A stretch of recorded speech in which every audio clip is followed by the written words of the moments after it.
been a couple of days. How are you feeling? How's the team feeling following that epic quarterfinal? Yeah, I think the feeling in the group is really high at the moment, and we definitely enjoyed every second of that match and in front of that crowd, and of course in front of everyone watching in Australia and beyond the borders as well. But we also want to repeat that feeling, so we are focusing on the next game. If you can raise your hand, and unfortunately no microphone, so if you can project a little bit, that would be great. Tracy.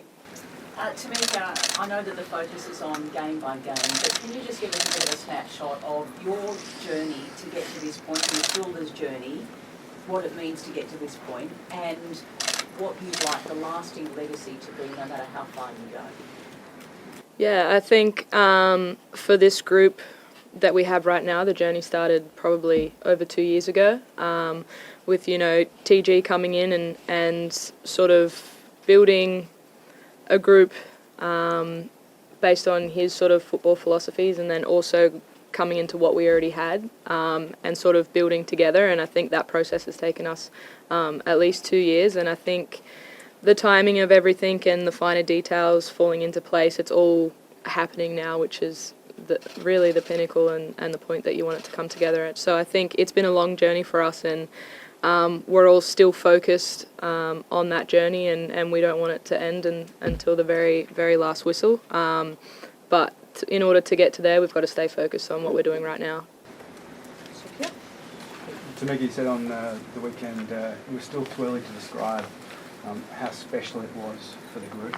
Can you take us, explore that for us, particularly going back to Sam Kerr posting this image of the Three Musketeers on social media on the weekend, going right back to 2011? Yeah, I think for a lot of us, we've been kicking the ball for a long time, and we did it in our backyards as little kids with no one watching, and then when we all put on our first Aussie jersey, there still weren't that many people watching, but we were still playing and training just as hard as we always have been, and now to put in all that hard work and for other people outside our circle to be on that journey with us is something that we haven't experienced to this extent, and it's really honouring and amazing, and I think just every Matilda that puts on that jersey really feels the legacy of the players before, and I think this tournament is something that's really built on that, and I guess grown the excitement for future generations. Do you have any comments specifically on those three that you've been to 4 World Cups with? Yeah, I think there's been a tight group of players that have grown up playing football together, and they've been building football memories since I guess they could kick a ball. So for them, it's exciting to have another World Cup together, and really for the rest of us to be experiencing this on this level. Tameka, Damien Ryan from Channel 9. You said you enjoyed every second of the game the other night, but I'm sure you didn't want to go that long. Recovery today, and some of the players have played every minute for 5 games. Is there a feeling of fatigue? How are they going? I mean, how important are these recovery sessions? Recovery is really important, and for us recovery was important before the tournament even started, because we were training really hard and everyone was working really hard in their individual clubs and also when we came together in camp as well. So I think for us, it's something that we've trained for, something that every individual player has put a lot of time and effort into, and not just training hard but also the recovery as well. So I think we're in a good place. You feel fit, the momentum's there. Yeah, we're rolling with that momentum, and it's not something that's new to us. Rob Harris from Sky UK. So many of you played in England, they're European champions. Does that put them at a disadvantage? So much is known about this England side.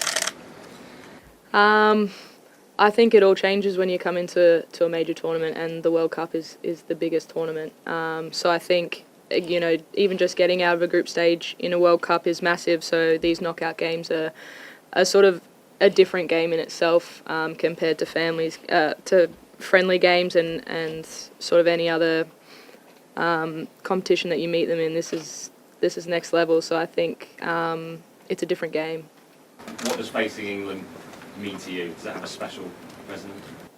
I mean, I think it's exciting. I think once you get to top four, every single team is quality. So no matter who you come up against, you know it's going to be a tough game, and you know some really good football is going to be played. So I think that's the exciting part for us. You touched on the journey under Tony Gustafsson. I've sat in this room when the Tillies weren't winning at one point, and he had said, we've got a process, we're building on something, it's going to take a while. Internally we know what's going on, it's only the external that's saying what is, like trying to guess what's going on. Kind of how nice is it to do that building, and do you feel like you're proving that the process under Tony is working? Yeah, absolutely. I think, he asked us all to jump on board when he first came in. And it wasn't just sort of the team that was there at that moment in time. It was to the extended squad. And I think you've seen a lot of our youth or sort of new players come in and build exceptionally and sort of find their football groove. And I think we have 23 players that can step on the field and do the job that's needed. So I think he's done excellent at sort of building a full squad and not just a starting 11. Sorry, we'll just go to Manny. Hi, Tameka, Manny Jasmine from BBC. You spoke about recovery earlier, but I guess you were talking about physical recovery. What about the emotional recovery? How difficult will it be to get up again and treat this game, which is actually more important than the last game, with a fresh mind for the players? Yeah, I think when we do speak of recovery as a team, it is definitely physical, emotion and mental as well. So I think we take the time to recover our bodies, but we also do give our minds a break as well. And we do find that zone where we can chill out and relax a little bit and give us the space to refocus to the next game. And yeah, it is all about building those emotions ready to fire when the whistle goes.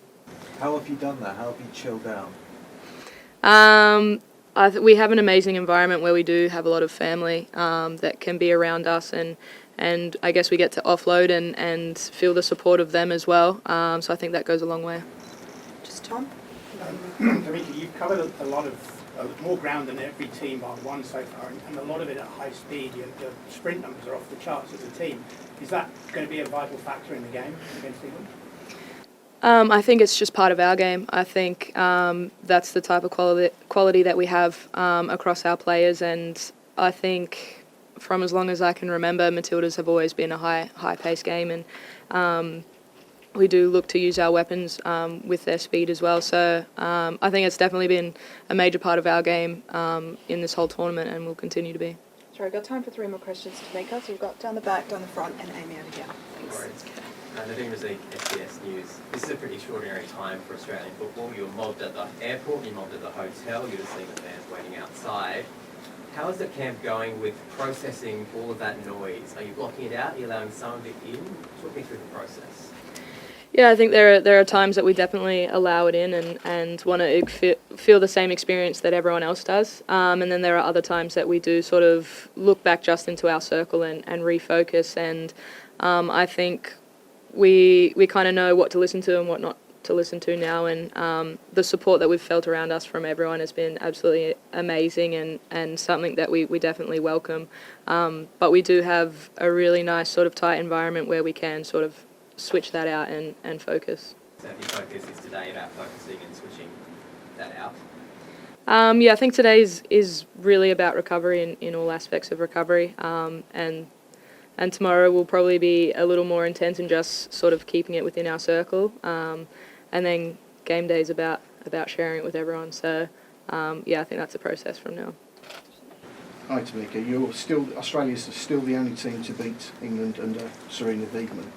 Given what happened at Brentford a few months ago, do you think that gives you a psychological edge going into the game?